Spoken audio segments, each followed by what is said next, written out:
Ялангуяа өсвөр насны хүнд хамгийн том хэрэгтэй байдаг хүн ээж эсвэл эгч ч юм уу те. Би бол эгч мэгч аах мах байхгүй. Тэгээд ингээд надад ганц байгаа хүн хажууд байсан аа байсан. Тэгээ би хинээч зөвлөгөө аваагүй. Би бүгдийг нь өөрөө хийсэн. Гэртээ ороод ирэхэд апт хоёр ч хоёулаа орой ажиллаа ингээд дуусаад тоглолтоо дуусаад ирнэ. Би орой хичээл дуусаад ирнэ. Тэгэхэд бид хоёулаа ингээд хоолгүй хүүтэн гэрлөө ингээд хамт ордог. Ингээд өдөр болгон. Одоо тэгэл эндээ цогцоол одоосоо тасцсан.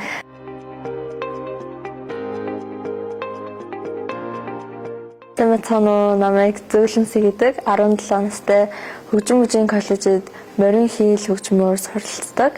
Тэгээд одоо энэ жил төгсөх анги өсчөөд би хятад руу Шанхай руу хөгжмийн консерваторид сурах байгаа. Хөгжмийн зохиолч мэргэжлээ сурах байгаа. Яагаад гэвэл дуучин болохгүй л ингээл бас юмад өөрөө зохиомоор шүү дээ. Би ингээд юугаад хүнээр хийх ингээд дургу чело тоглонгоо дуулдаг хүн бол би хараагүй. Тэгээд тэрнийхээ төлөө тийм хүн болохын тулд гэл бүх юмаа зэрүүлэл явж ин да.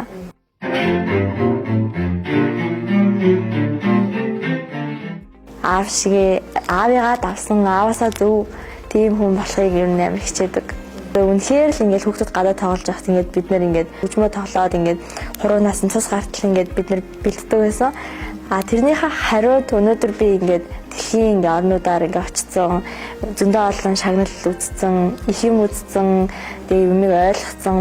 Ингээд урлагийн би хараад тусч байгаа шүү дээ. Тэгээд яг ард нь ингээд ямар их хэцүү юм бол өөрөө ингээд өсөд ингээд харж байгаа байхгүй юу? Минут, секунд болгон танихгүй байгаараас залгаал ингээд баахан ингээл бүр ингээд худлаа юмнууд яриана ингээл тэр зүв зүрээс үнийг бүр аим шиг стресстүүлж байгаа. Тэгэхэд ингээл тэр хүн ингээл тайван байгаа л те. Тэгэл ингээд сошиал дээр тэгснэ ингээл аймаг гоё ингээл инээгээл аймаг гоё байгаа ч гэсэн тэр хүний амьдрал ингээд цаана зөндөө юм болчихдог. Одоо би бас ингээд тийм хүмүүсийг ингээд үзэж байгаа надтай харьцаж ч үзээгүй, уулзаж ч үзээгүй хүмүүс ингээд элдвэр ярина, хийгээгүй юм хийсэн болгоно. Тэгэл тэр бүхний ингээд одоо ингээд аваад сурцсан. Тэгэл урлагийн амьдрал тийм хэцүүгийнхаа хариуд тийм гоё ингээд амар тийм жинлүү шиг байдаг юм бэл. Гомдмоор юмнууд бол зөндөө гарна. Тэгээ миний хийж байгаа уйлдэл тэгэл миний өмссөн хувцас ингээд миний ингээд стайл тэднийг ингээд хүмүүст ингээд шүүх ямар ч ирэх байхгүй. Энэ бол ингээд миний сонголт.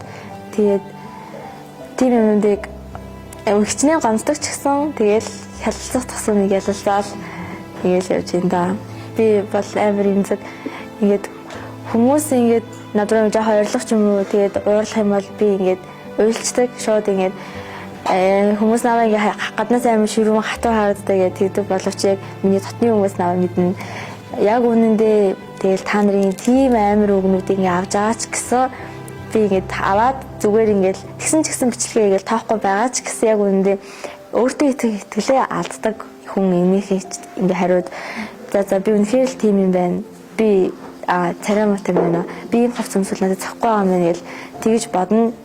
Гэтэ тэгж бодлоо гэдэг ингээд тэрийг өөрчилчих юм бол би ялагдсан гэсэн үг.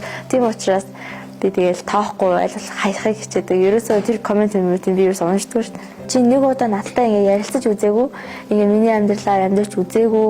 Тийм байж ингээд юу мэдээж яг ярьдیں۔ Тэ би өөрөө ингээд яг үндэ зовж үзсэн. Тийм учраас би ингээд хинний цаана ямар амьдрал байгааг мэдэхгүй.